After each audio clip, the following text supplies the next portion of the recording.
ওবায়দুল কাদের বলেছিলেন দেখা মাত্র গুলির নির্দেশ দেওয়া হয়েছে। এটা জাতিসংঘের রিপোর্টে আছে, আমি সেটা উল্লেখ করেছি।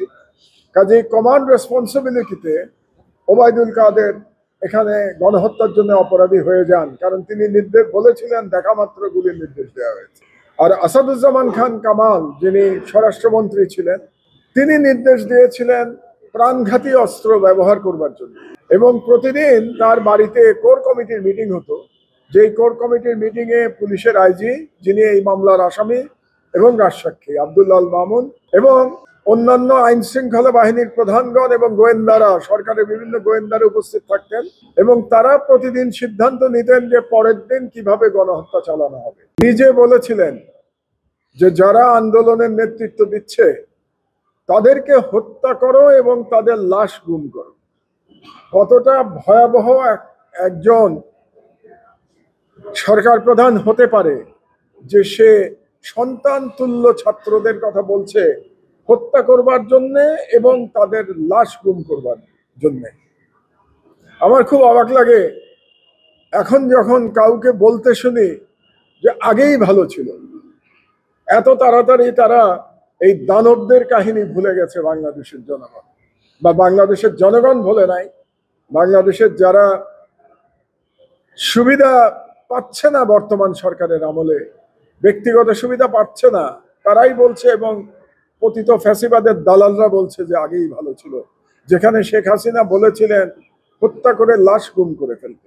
এবং আজকে এবং আরো একটা কথা আমি বলেছি শেখ হাসিনা সম্পর্কে বলা আছে সেই তদন্ত রিপোর্টে জাতিসংঘের, যে পুলিশের একজন ডিআইজি পর্যন্ত তিনি নিজে নিয়োগ দিতেন, অর্থাৎ তার নিজের চেনা খুনিদের তিনি নিয়োগ দিতেন পুলিশে, সেনাবাহিনীতে, র্যাবে, সর্বত্র।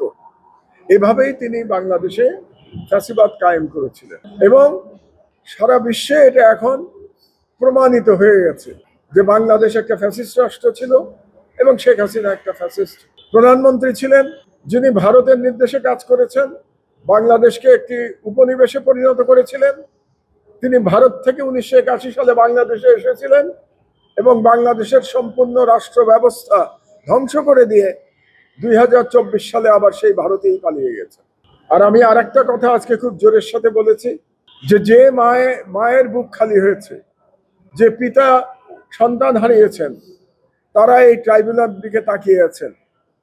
তারা রিভেঞ্জের জন্য তাকিয়ে নাই, তারা ন্যায় বিচারের জন্য তাকিয়ে আছে, যাতে করে এমন ন্যায় বিচার প্রতিষ্ঠিত হয় এখানে, সেই ন্যায় বিচারের মাধ্যমে বাংলাদেশে আর কখনো কোনো ফ্যাসিস্ট শাসক ফিরে আসার পথ রুদ্ধ হয়ে যায়।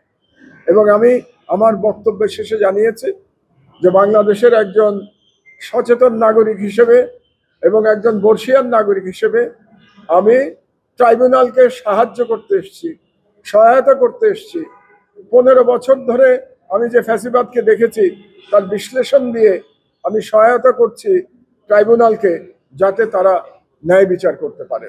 আমি খুব কৃতজ্ঞ ট্রাইব্যুনালের মাননীয় বিচারপতিদের প্রতি, যে তারা ধৈর্য সহকারে আমার এই দীর্ঘ সাক্ষ্য শুনেছেন এবং ধৈর্য সহকারে দীর্ঘ জেরাও শুনছেন।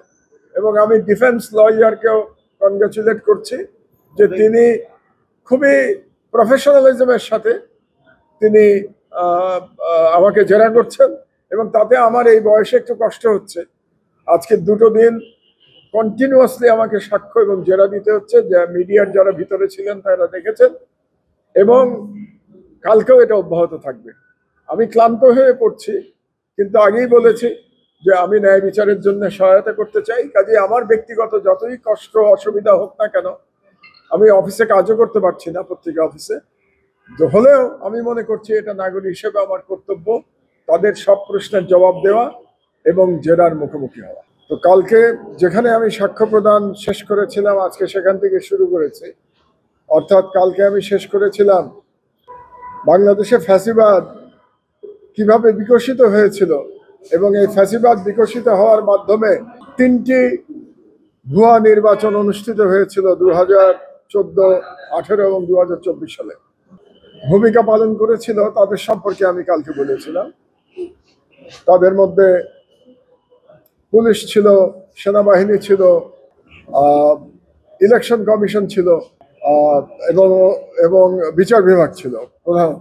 আর আজকে আমি এই যে শেখ হাসিনার 15 বছর ফ্যাসিবাদ আন্তর্জাতিক মহল কিভাবে দেখেছে তার ব্যাখ্যা করেছি।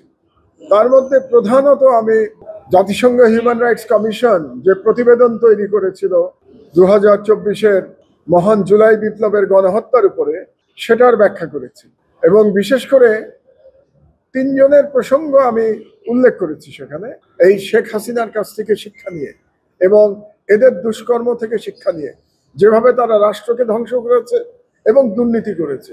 এর থেকে পরবর্তী সরকারের শিক্ষা নেওয়া উচিত, যারা গণতান্ত্রিকভাবে নির্বাচিত হয়ে আসবেন, যাতে তারা শেখ হাসিনার মতো গণবিচ্ছিন্ন হয়ে আবার জুলুমের পথ বেছে না নেন।